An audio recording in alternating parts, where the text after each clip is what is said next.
Hey guys, it's Quickie Baby, and we've got our next entry in the competition.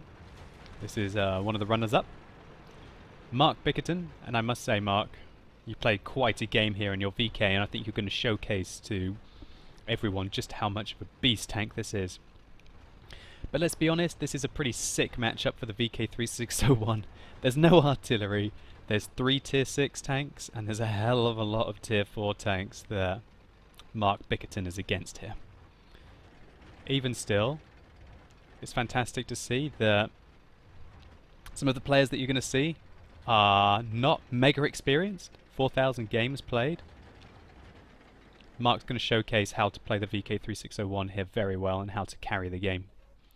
Just going to speed it up a little bit. At the start it's a little slow. Right now we can see an even distribution of teams on the east, the west, with some low tier tanks camping base. Mark's decided that he wants to advance down the town. Taking quite a passive role for a VK in such a nice matchup, to have spent nearly the first 2 minutes of the game just biding his time. But it's going to pay off in spades, as we're going to see. Just speeding up the game a little bit here. Mark tries to aim his first shot on the BDR, but the Wolverine is in the way. So Mark decides, they're okay against those tanks. I'll flank. It's very clear, based on his movements, that's what he wants to do. He wants to flank that VK3601. And he fires a snapshot that misses, but angles his armor well there. I liked the way that he angled his armor there against the VK. Really shows you the difference between somebody driving a VK like Mark and the VK on the enemy team there. So here we can see Mark taking shots at the AMX-40, which he was able to penetrate. That duck tank really does not do very well against tier 6 tanks.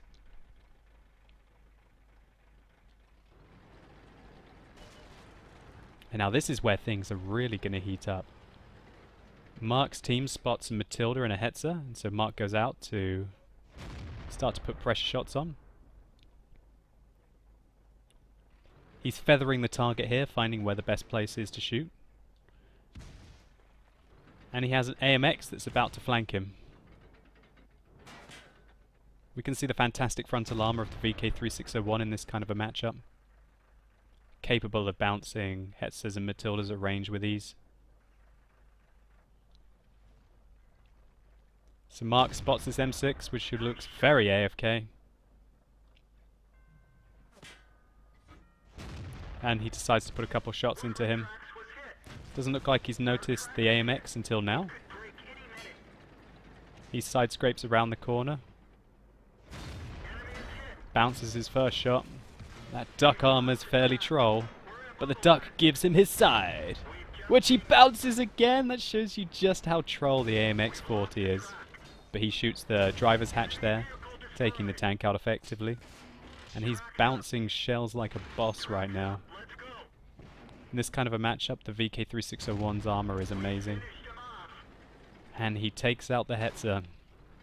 Right now, as he's marauding the enemy's base, you can see that they've completely lost the west flank. Again, he spots the AFK M6.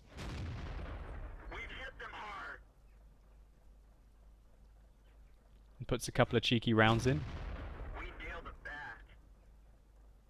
Before the M6 re-stealths. And then somehow the M6 survives. Mark really should have put a second shell in there. He should have kept firing to take out the M6 even if he was AFK. But he pulls off a killer shot there on the Matilda, who just had re-stealthed. And then this is a pretty nice shot here. Well aimed Mark, well aimed. So Mark's now up to 5 kills. And all he has left on his team is one of the new Russian lights, the T80 and an M3 Lee. And it looks like that T80 is about to have a very bad day against that Electo. And the Hellcat snipes him. Now the Hellcat's on Top Gun now. The enemy Hellcat's on Top Gun.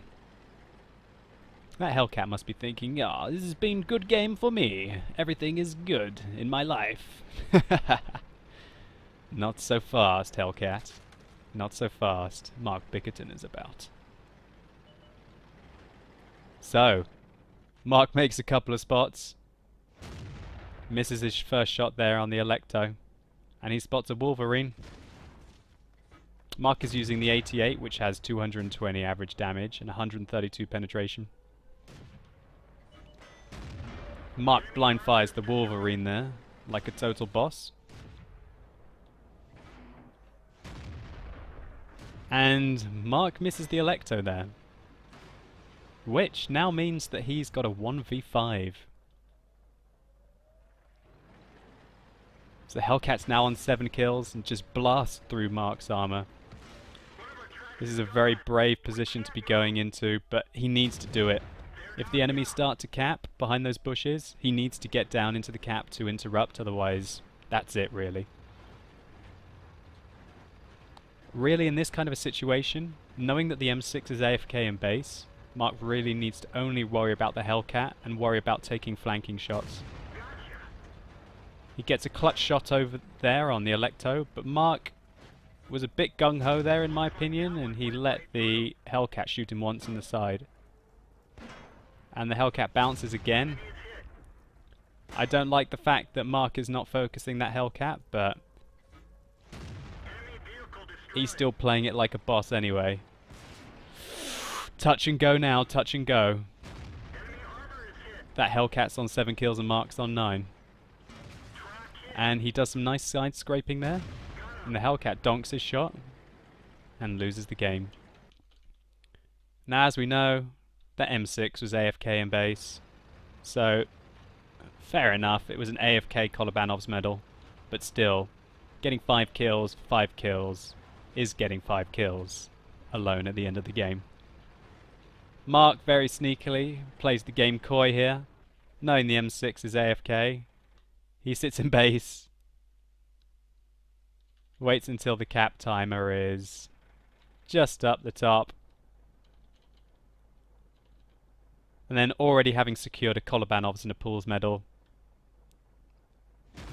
gets the 11th kill with 100% cap. That is cheeky. That is very cheeky. So let's take a look at some post-game stats.